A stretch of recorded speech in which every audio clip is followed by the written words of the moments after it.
Hello viewers, मैं हूं कमर सीमा। और व्यूअर्स, आज मेरे साथ मौजूद हैं डॉक्टर जाहिद शहाब। आप रिसर्च फेलो हैं अल्फ्रेड डेकिन यूनिवर्सिटी में और ऑस्ट्रेलिया में, और वहाँ पे काफ़ी अरसे से अपनी एकेडमिक जो मसरूफियात रखे हुए हैं। उससे पहले आप पाकिस्तान में भी पढ़ाते रहे और बहुत सारे रिसर्च प्रोजेक्ट्स किए हैं आपने। तो नॉर्मली रिसर्चर से बात करने का ये फायदा होता है कि वो एटलीस्ट इन डेप्थ हमें बताते हैं कि क्या हो रहा है। तो डॉक्टर जाहिद साहब, सबसे पहले तो आपके वक्त का बहुत शुक्रिया। बहुत शुक्रिया कमर साहब, आपने इनवाइट किया और I am very much looking forward to this discussion. Thank you sir. Doctor साहब, ये बताइएगा कि आप अफगानिस्तान में जो डेवलपमेंट्स हुई हैं, जिसमें तालिबान जो है उनको दुनिया मेन स्ट्रीम कर रही है और बात करना चाह रही है, उनसे इंगेज करना चाह रही है, इसके बाद आप क्या देखते हैं कि दुनिया में इंटरनेशनली ओवर वर्ल्ड वाइड क्या दहशतगर्दी के जो वाकयात हैं उनमें कमी आएगी या बढ़ावा आएगा? फॉर एग्जांपल, आप ऑस्ट्रेलिया में, लेकिन कल परसों आपके वहां पे न्यूजीलैंड में एक हमला हुआ है, जहां पे एक श्रीलंकन शख्स जो था उसने शायद कोई लोन वोल्फ टाइप बंदा उठा अपने मजाज से। तो आप क्या समझते हैं कि ये अब क्या बढ़ सकती है, दहशतगर्दी के खतरे बढ़ेंगे, ऑर्गेनाइज्ड तरीके से कम होंगे, या how do you overview all this situation sir? देखें, इसमें थोड़ा बहुत तो हमें हिस्टोरिकल कॉन्टेक्स्ट में इसको देखना चाहिए, क्योंकि ज्यादातर जो दुनिया तालिबान को अभी देख रही है उसका कॉन्टेक्स्ट ये है कि जब इस्लामिक एमिरेट इन्होंने बनाई 1996 में, उसके कॉन्टेक्स्ट में देख रही है कि वो 5 साल इन्होंने कैसे रन किया।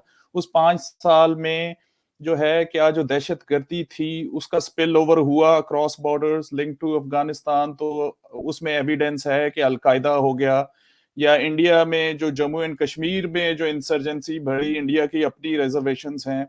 सो कुछ तो उससे भी लिंक है, और कुछ जो है कि अभी इंटरनेशनल कम्युनिटी की अप्रोच क्यों डिफरेंट है उसमें एक, अगर आप देखें पाकिस्तान का जो फॉरेन ऑफिस कोशिश कर रहा है पिछले कई हफ्तों से, वो कोशिश ये कर रहा है कि इनको इस तरह अकेले छोड़ के ना जाएं जैसे आपने 1990 की दहाई में किया था।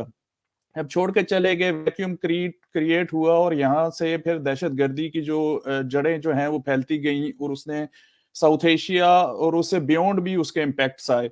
एक तो ये कॉन्टेक्स्ट है, फिर ये भी कॉन्टेक्स्ट है कि तालिबान अगर आप देखें, ये जो यूएस के साथ जो इन्होंने अमन का मुआहिदा किया, उससे पहले अगर आप इनका देखें तो इनकी डिप्लोमेटिक एफर्ट्स बहुत सक्सेसफुल रही हैं। जो माजी में था जब इस्लामिक एमिरेट थी, तब इनके रिलेशनशिप था ज्यादा पाकिस्तान के साथ या यूएई के साथ या सऊदी अरब के साथ, तीन कंट्रीज जिन्होंने इनको रिकग्नाइज किया। लेकिन अगर आप 10-15 साल में देखें तो रशिया के साथ, ईरान के साथ, चाइना के साथ, पाकिस्तान के साथ तो ताल्लुक है ही है, कतर में इनका ऑफिस हो गया, तो इनकी डिप्लोमेटिक रिलेशनशिप बहुत बढ़ गया। और जब इन्होंने अभी टेक ओवर किया है 15 अगस्त को काबुल को, तो आप देख लें कि यही कंट्रीज हैं जिनकी एम्बेसीज वहां पे फुली फंक्शनल हैं, एम्बेसडर भी वहां पे मौजूद हैं। एक तो ये इंडिकेशन है, क्योंकि इन्हें ये भी पता है कि यूएस जब निकल गया यहाँ से, वेस्टर्न ट्रूप्स निकल गई हैं, तो अब संभालना जो है वो रीजनल एक्टर्स को ही है, क्योंकि ज्यादा नेगेटिव इम्पैक्ट्स उन पे ही आएगा। ठीक है। तो वो अभी जो कुछ अर्सा पहले अभी अटैक हुआ जिसमें ईस्ट तुर्किस्तान इस्लामिक मूवमेंट की इन्वॉल्वमेंट थी, कहते हैं कि टीटीपी के साथ मिलके उन्होंने ये चाइनीज सिटीजन्स पे जो अटैक हुआ पाकिस्तान में, तो पाकिस्तान ने डायरेक्टली चाइना से कहा कि आप तालिबान से डायरेक्टली बात करें इस मौजू पे। फिर तालिबान ने एश्योरेंसेस दी कि हम किसी को यूज नहीं करने देंगे अफगान सॉइल। लेकिन फिर बात आ जाती है उनकी कैपेबिलिटी की। एक तो है इंटेंशन एंड विल, ठीक है। दूसरी चीज है क्या कैपेबिलिटी उनमें है कि ग्रुप्स लाइक आइसिस जो है, खुरासान प्रोविंस हो गया, या अगर अलकायदा है, या वहां पे तरीके तालिबान पाकिस्तान हो गए, या ईस्ट तुर्किस्तान इस्लामिक मूवमेंट हो गए, क्या उनके पास कैपेसिटी है, कैपेबिलिटी है कि वो उनको हैंडल कर सकें। और अब पूरी सारी अगर इस पिक्चर में देखें, तो जब तक इंटरनेशनल कम्युनिटी इनसे एंगेज नहीं होगी, उसका हल नहीं निकलेगा। और टेररिज्म फिर सबको पता है कि वो अफगानिस्तान की जब सरहदों से निकलेगा, वो साउथ एशिया तक महदूद नहीं रहेगा। अभी आपने जो न्यूजीलैंड की मिसाल दी, क्योंकि आजकल का जमाना है ग्लोबलाइजेशन का जमाना, इसमें इंटरनेट के जरिए सेल्फ रेडिकलाइजेशन भी होती है। और ये जो लॉन वोल्फ की आपने एग्जांपल दी, तो उसमें देखिए सेल्फ रेडिकलाइजेशन भी है, इंटरनेट के जरिए मटेरियल मौजूद है, और इस किस्म के जो है इंसिडेंट्स दुनिया में होते रहेंगे। और अफगानिस्तान को अगर वही हुआ जैसे माजी में हुआ था, अनफॉर्चुनेटली अगर वही हुआ तो पाकिस्तान तो उनके पास, पाकिस्तान के पास इतनी कैपेबिलिटी नहीं है कि वो पूरी सिचुएशन को हैंडल कर सके। बिल्कुल ठीक है। अच्छा डॉक्टर साहब ये बात बताइए कि आज तो दुनिया पाकिस्तान से बात करने को आ रही है, ब्रिटिश फॉरेन सेक्रेटरी कल आए हुए थे, उससे पहले डच फॉरेन मिनिस्टर आई थी, या बाकी लोग पाकिस्तान आ रहे थे। व्हाट डू यू सी साल बाद या 2 साल डाउन द लाइन, आप क्या देख रहे हैं? दुनिया क्या इस तरह एंगेज रहेगी पाकिस्तान के साथ, या कि दुनिया भूल जाएगी? दुनिया को obviously they are not concerned what's happening in Afghanistan, the world is completely going in a different direction. वो तो देख रहे हैं कि इंडो पैसिफिक में क्या करना है, और यही वजह है कि अमेरिका सारा कुछ छोड़ छाड़ के यहाँ से निकल के, वो तो क्वाड की बात कर रहे हैं, उन्होंने तो अपने यूरोपियन पार्टनर्स को भी छोड़ दिया है। छोड़ने से मुराद ये है कि वो कम उनको एंगेजमेंट कर रहे हैं उनके साथ, इवन के उन्होंने इंडो पैसिफिक में वो उनको उनकी बजाय नए पार्टनर्स बना रहे हैं, बजाय इसके कि वही पार्टनर्स को यहाँ लेके आए जा सके। साल 2 साल बाद अफगानिस्तान को आप कैसे देखते हैं? एक थ्रेट बढ़ेगा in terms of Islamic state, east Turkmenistan Islamic party, Islamic movement of Uzbekistan, renaissance party, so and so, ये खुरासान, ये बढ़ सकते हैं? या आप समझते हैं कि, और पाकिस्तान जो है वो क्या ये अकेला तो नहीं रह जाएगा इस सारे गंद को डील करने में, और तालिबान की तो कैपेबिलिटी नहीं होगी इस तरह? देखिए, कैपेबिलिटी पे तो मैंने पहले ही जैसे अपना कमेंट शेयर किया, definitely they do not have the capability. ठीक है, अभी जो एयरपोर्ट पे इंसिडेंट हुआ वो तो खैर इतनी रेलिवेंट एग्जांपल नहीं है, क्योंकि शेयर्ड थी सिक्योरिटी। अभी तालिबान एक हिस्से को सिक्योरिटी दे रहे थे, अंदर अमेरिकन ट्रूप्स थी, तो उसको इस्लामिक स्टेट ने उस सिचुएशन से बेनिफिट उठाया। लेकिन ओवरऑल भी देखें, अभी उनके खिलाफ थोड़ी बहुत जो पंजशीर में रेजिस्टेंस चल रही है, पहले तो एक इंक्लूसिव गवर्नमेंट बनाना उनका एक जो है ना, ज्यादा फोकस तो उसके ऊपर है। और मेरे ख्याल है कि रीजनल एक्टर्स भी ये समझ रहे हैं, पाकिस्तान, चाइना ये समझ चुके हैं कि अभी इतना दबाव ना डालें ये दहशत गर्दी के मौजू को लेके, कि पहले वो एक हुकूमत बना लें, फिर देखेंगे कि इन मौजूआत पे क्या किया जा सकता है। लेकिन आपकी बात ठीक है, जो पाकिस्तान और रीजनल एक्टर्स को जो सबसे बड़ी मेरे ख्याल परेशानी यही है कि ये जो वेस्टर्न वर्ल्ड है, जब उन्होंने अब ट्रूप्स विड्रॉ यहाँ से कर ली हैं, तो क्या वो फुली कमिटेड रहेंगे यहाँ पे? अब जो उनके आप देख लें एसेट्स जो हैं, इकोनॉमिक एसेट्स हैं, वो भी फ्रीज कर दिए हैं, जो एड आनी थी वो भी बंद हो गई है। अब ये जो पूरी रिकंस्ट्रक्शन अगर करनी है, एक एयरपोर्ट ही चले, मिसाल ले लें कि जो हामिद करजाई एयरपोर्ट ही चलाना है, ठीक है, वहां पे आप पूरा पहले तो क्लीन अप होगा, रनवे क्लीन करेंगे, सारा कुछ, तो उसकी जिम्मेदारी कौन लेगा? फॉर द टाइम बिंग मेरे ख्याल कतर ने ऑफर की है कि वो उसकी जिम्मेदारी ले सकते हैं। उससे पहले टर्की ने कहा था कि वो सिक्योरिटी प्रोवाइड कर सकते हैं एंड सो ऑन। देखिए, इंटरनेशनल कम्युनिटी की एंगेजमेंट बहुत जरूरी है। अगर ये वेस्ट समझता है कि वो कंप्लीटली यहाँ से खुदाफिज करके निकल गए हैं और अब रीजनल एक्टर्स को ही इस मेस को संभालना है, तो रीजनल एक्टर्स की भी आप देख लें कि अब उनमें आप समझ लें कि वो यही चल रहा है कि कौन लेगा लीडरशिप रोल। ठीक है, अब leadership role, China is kind of hesitant leader in this equation, क्योंकि उसकी अपनी दिलचस्पी है कि ये जो ईस्ट तुर्किस्तान इस्लामिक मूवमेंट जैसे जो एंटी चाइनीज एलिमेंट्स हैं उनको हैंडल किया जाए। पाकिस्तान का भी अपना इंटरेस्ट है तरीके तालिबान पाकिस्तान को लेके।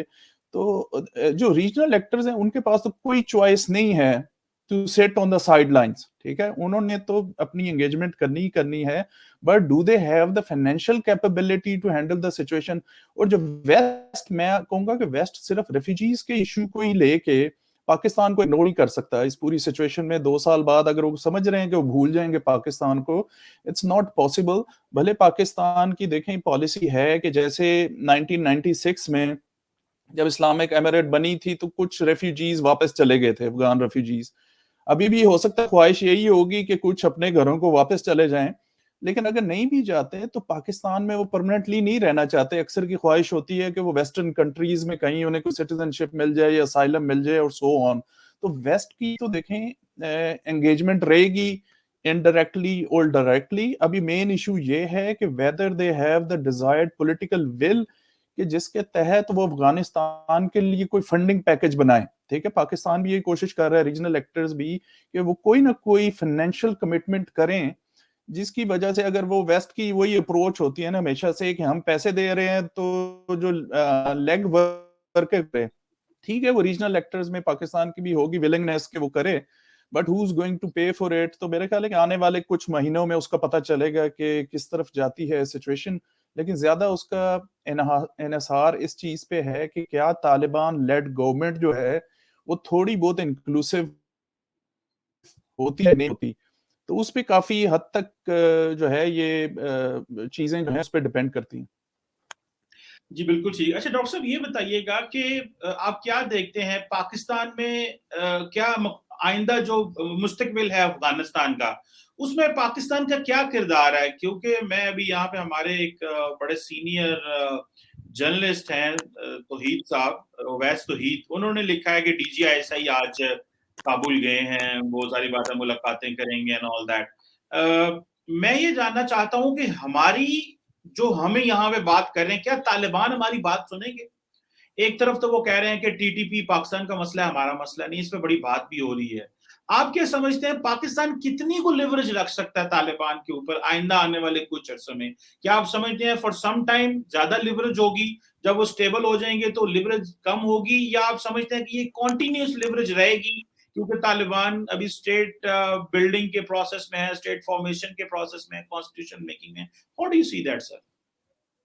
देखिए कंटिन्यूस लिवरेज नहीं रहेगी। फिर आप माजी को देखें कि जब इस्लामिक एमिरेट बनी 1996 में, वो ज़माना एक और था। उस वक़्त सिर्फ 3 कंट्रीज़ ने उन्हें रिकॉग्नाइज़ किया था, तो वो पाकिस्तान को नाराज़ नहीं कर सकते थे किसी भी हद तक, ठीक है? भले उस ज़माने में भी पाकिस्तान उन्हें फुली कंट्रोल नहीं कर सका, ना हमारा ड्यूरेंट लाइन का इश्यू रिज़ॉल्व हुआ, ना जब पाकिस्तान ने उन्हें कहा कि ये बामियान के जो बुद्धाज़ हैं, इनको आप डिस्ट्रॉय ना करें एंड सो ऑन, ठीक है? तो उसमें फिर ओसामा बिन लादेन के इशू पे भी इसी तरह उन्होंने पाकिस्तान की बात नहीं मानी, ठीक है? वो तो एक अलहदा हो गई बात है, लेकिन उस जमाने में लीवरेज इसलिए भी था पाकिस्तान का कि काफी सारी उनकी मिनिस्ट्रीज जो थी, जो ब्यूरोक्रेसी आप कह लें, तो उसमें पाकिस्तानी एडवाइजर्स थे। उनका डे टू डे जो वर्क था ये चलाते थे। अब 2001 के बाद आप देखें तो पाकिस्तान का लीवरेज इस हवाले से था कि उनकी काफी सारी लीडरशिप इधर थी, उनकी फैमिलीज इधर थी, मेडिकल ट्रीटमेंट के लिए इधर आते थे, तो कोई लीवरेज था। अब जब हो गया उनका मामला वहां पे सेटल, उनकी फैमिलीज चली गई वापस, उनके लीडर्स चले गए वापस, वो लीवरेज हो गया खत्म। अब रह गया पाकिस्तान का एक ही मौजू पे जो लीवरेज है, वो है जो पाकिस्तान डिप्लोमेटिक एफर्ट्स कर रहा है कि इस तालिबान लेड गवर्नमेंट को रिकग्नाइज किया जाए। जैसे ही वो अगर रिकग्नाइज हो जाती है, उनकी फंडिंग आनी शुरू हो जाती है, तो मेरे ख्याल पाकिस्तान का वो भी कार्ड जो है वो यूज हो जाएगा, ठीक है? और अब माजी से इसलिए भी सूरत हाल डिफरेंट है कि उनकी अब डिप्लोमेटिक रिलेशन सिर्फ पाकिस्तान की हद तक महदूद नहीं है। अभी ईरान के साथ भी उनके ताल्लुकात अच्छे हैं, रशिया के साथ भी हैं, चाइना के साथ भी हैं। तो वो जो एक वो बात थी ना कि पाकिस्तान का अच्छा खासा इन्फ्लुएंस था तालिबान के ऊपर या लीवरेज था, वो वाली बात काफी हद तक खत्म हो गई है। और हमें दिखाई भी दे रही है कि TTP को लेके उन्हें पता है कि पाकिस्तान के कंसर्न बहुत जेन्युइन है, लेकिन TTP के भी आपको पता है कि फाइटर्स उनके साथ मिलकर फाइट करते रहे हैं, और उन्होंने वहां पे अफगानिस्तान में उनको हेल्प की है कई जगहों पे, कई डिस्ट्रिक्ट्स में वहां पे विन करने में। और जब वो उन्होंने जेलों से निकाले वहां पे कैदी, काफी सारे TTP वाले भी उसमें रिलीज हुए, ठीक है? और उन्हें पता है कि पाकिस्तान के कंसर्न्स जेन्युइन हैं, या तो वो कोशिश कर रहे हैं कि ये कार्ड जो है पाकिस्तान के खिलाफ, उसको वो होल्ड करके रखें for as long as possible, कि पाकिस्तान से पहले वो अपने काम करवा लें। क्योंकि आपको अभी नजर आ रहा है कि पाकिस्तान काफी हद तक कोशिश ये कर रहा है कि सिचुएशन नॉर्मल दिखाई दे, जो कि तालिबान के भी इंटरेस्ट में है। जैसे ही वो बॉर्डर पे आए, तो बॉर्डर खोल दिया 14 अगस्त को, पाकिस्तान ने नॉर्मल वहां से ट्रकों की जो आमदोरफ्त शुरू हो गई। पाकिस्तान की एम्बेसी वहां पे 24/7 काम कर रही है, इवैक्यूएशन में भी बिजी रही। तो पाकिस्तान तो काफी हद तक अपनी तरफ से ये दिखा कि सिचुएशन नॉर्मल है, और तालिबान को सूनर और लेटर उन्हें रेसिप्रोकेट किसी तरह से करना पड़ेगा। लेकिन TTP का मामला जो है वो उनके लिए भी ट्रिकी है, क्योंकि एक तो वो पश्तून ही हैं, दोनों तरफ कल्चरल रिलेशनशिप भी है TTP और तालिबान का। और फिर जैसे मैंने कहा कि मिलके उन्होंने फाइटिंग भी की है अभी इंटरनेशनल ट्रूप्स के अगेंस्ट, और वहां पे TTP के फाइटर्स ने उन्हें हेल्प भी किया है। तो थोड़ा बहुत उनको, तालिबान के लिए थोड़ा मुश्किल होगा कि TTP से कंप्लीटली यू टर्न जो लेना है ना, वो इतना आसान नहीं होगा। बिल्कुल ठीक है। अच्छा ये बताइएगा डॉक्टर साहब, क्योंकि थोड़ी स्ट्रेटेजिक नोयत की बात आपसे हो रही है, ये बताइएगा कि आइंदा आने वाले दिनों में how do you see Chinese and the Russian role in Afghanistan? जो नाक़दीन है वो तो ये कहते हैं कि the Chinese will come for the rare earth metals in Afghanistan, उनको तो वही चाहिए।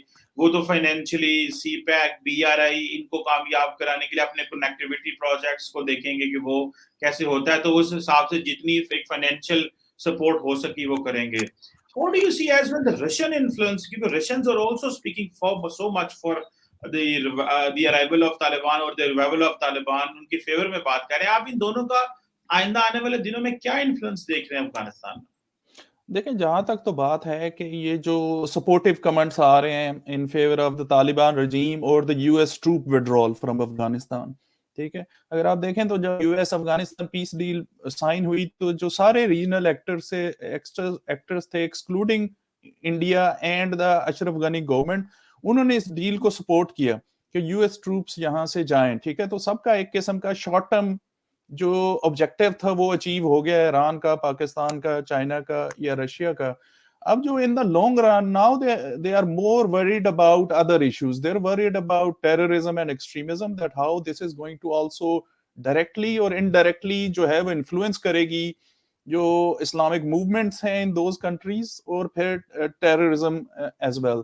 Eight the same time in countries का दूसरा जो कंसर्न है वो ये है कि ये जो ड्रग्स की ट्रैफिकिंग है, अगर आप देखेंगे पिछले 10-15 साल में जो ड्रग यूजर्स का जो नंबर है ईरान में, रशिया में, पाकिस्तान, चाइना में जो इंक्रीज हुआ है, सबका लिंक जो है अगर आप ट्रेस करें जड़ें सबकी जो है वो अफगानिस्तान में ही है क्योंकि वहां से सप्लाई होती रही।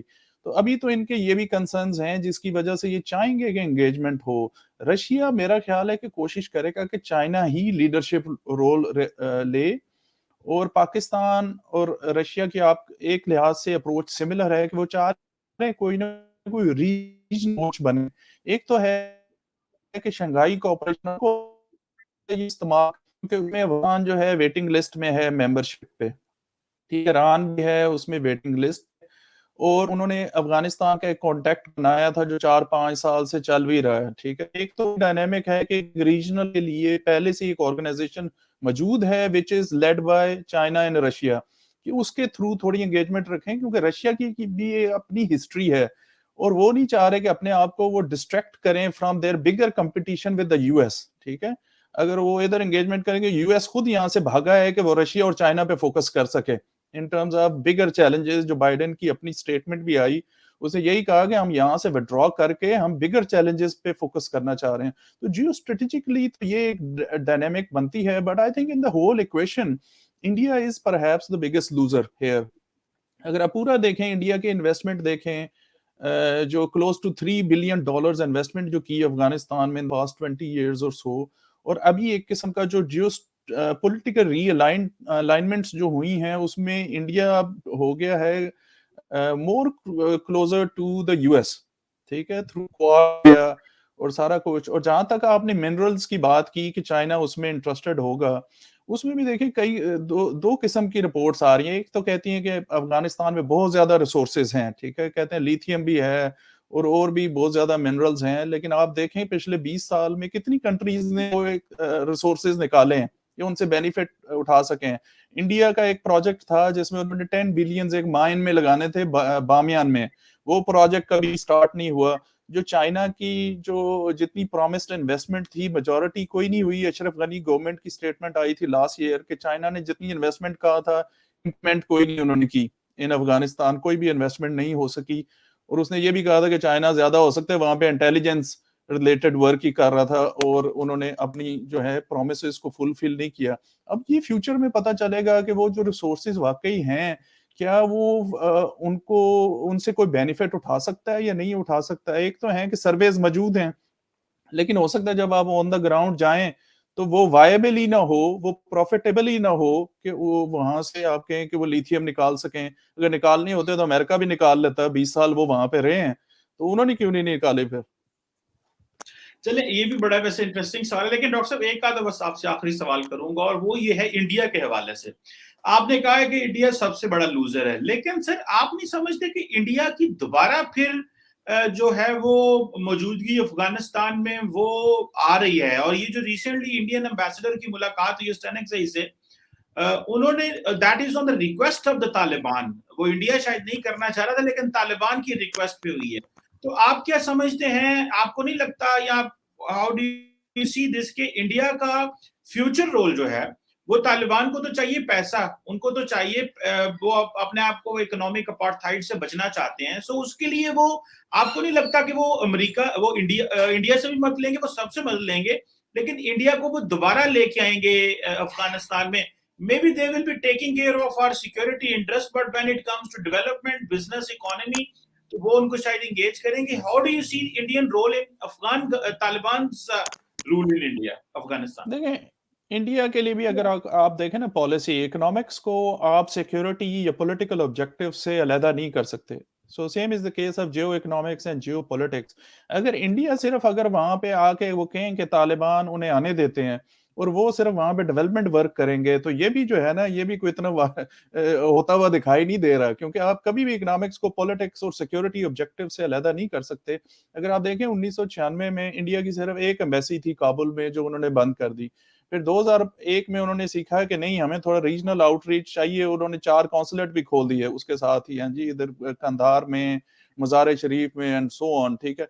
और जैसे ही अगर वो इतने ठीक है, इंडिया की हमें नजर आई है कि डेस्परेशन थी कि वो तालिबान के साथ ताल्लुक बनाए। तालिबान के टेक ओवर से पहले कोशिशें भी हुई। अजीत दोवल की स्टेटमेंट थी फ्यू इयर्स अगो, उन्होंने इस कॉन्टेक्स्ट में कहा था कि all these people have a price, will pay them a higher price and will buy them. तो वो तो होता हुआ हमें दिखाई नहीं दिया। शायद प्राइस बहुत ही ज्यादा ऊंची थी जो वो नहीं खरीद सके तालिबान को। लेकिन ठीक है, उन्होंने कोशिशें की। लेकिन इंडिया की आप देखें हिस्टोरिक जो रही है, उसमें भी हिस्ट्री है। जो नॉर्दर्न अलायंस को सपोर्ट किया against the Islamic emirate Afghanistan 1996 से लेके 2001 तक, जो तालिबान नॉर्दर्न अलायंस को फाइट करते रहे, उसके पीछे भी जो थी इंडिया की सपोर्ट थी, और other other regional actors as well. तो एक तो कॉन्टेक्स्ट वो भी है। फिर आप डोमेस्टिकली भी इंडिया में देखें तो कोई नैरेटिव कोई खास चेंज नहीं हुआ। आज भी वो तालिबान के टेक ओवर को वो यही कह रहे हैं कि ये दहशतगर्द जो हैं वापस आ गए हैं अफगानिस्तान में, वहां पे नैरेटिव नहीं चेंज हुआ। ठीक है, तालिबान के अपने इंटरेस्ट में होगा कि इंडिया जो है, देखें फॉरेन रिजर्व्स के हवाले से देखें तो India is number 2 after China. पैसा तो है उनके पास, लेकिन वो किस हद तक लगाना चाहेंगे। अगर तालिबान उनको कहते हैं कि आपने इन लिमिटेशंस में रहना है, तो उन लिमिटेशंस में तो मेरा नहीं ख्याल इंडिया रहेगा। और अल्टीमेटली पाकिस्तान की नाराजगी क्या वो अफोर्ड कर सकेंगे इस सिचुएशन में, जबकि सिचुएशन काफी डेलिकेट है और अभी उन्हें पाकिस्तान की जरूरत भी है, जो इंटरनेशनल रिकग्निशन चाहिए। तो अभी देखें कि जब तालिबान टेक ओवर कर रहे थे तो इंडिया ने यूएन सिक्योरिटी काउंसिल में एक जो मीटिंग होस्ट की, उसमें पाकिस्तान को वहां पे इनवाइट नहीं किया गया, अशरफ गनी की गवर्नमेंट के साथ मिलकर वहां पे की। तो क्या ये सब तालिबान भूल सकते हैं ये पूरी हिस्ट्री? आज भी इंडिया की जो रिसेंट स्टेटमेंट्स भी आती रही वो यही थी कि ये दहशतगर्द हैं। नरेटिव तो खास दिल्ली में चेंज नहीं हुआ। ठीक है, मेरा ख्याल है कि on the face of it उन्होंने कहा होगा कि वो दिखाना चाह रहे हैं ये जो तालिबान है कि ये 2.0 है। ठीक है, ये तालिबान माजी वाले तालिबान नहीं है, ये आज सब जो रीजनल एक्टर्स हैं उनके साथ वो बना के रखना चाह रहे हैं। लेकिन मेरा नहीं ख्याल कि ये इन रियलिटी ऐसा हो पाएगा, क्योंकि इंडिया ने पहले ही अपने सारे डिप्लोमेटिक मिशन यहाँ से बंद कर दिए हैं, अपना स्टाफ वो उठा के ले गए हैं। अगर इंडिया की वाकई कोई दिलचस्पी होती तो कोई एक आध तो कोई डिप्लोमेटिक मिशन वहां पे ओपन रखते। ठीक है, ऐसा नहीं हुआ। मेरे ख्याल है कि वही 1996 वाला ड्रामा जो था उसका थोड़ा बहुत इम्पैक्ट हुआ और उन्होंने फौरन बंद करके यहाँ से सब कुछ वो निकल गए हैं। तो जो कंट्रीज वाकई तालिबान के साथ चाहती हैं एंगेजमेंट, उन्होंने तो अपनी एम्बेसीज वहां पे ओपन रखी हैं। तो इंडिया ने तो कोई ओपन नहीं रखी। अब वो दोहा के जरिए जो भी कुछ, वो मेरा ख्याल है कि उससे I don't think so they can achieve much through these occasional meetings in Doha. But let's see कि क्या होता है सर इसमें, क्योंकि ये एक डेवलपिंग सिचुएशन है सारी।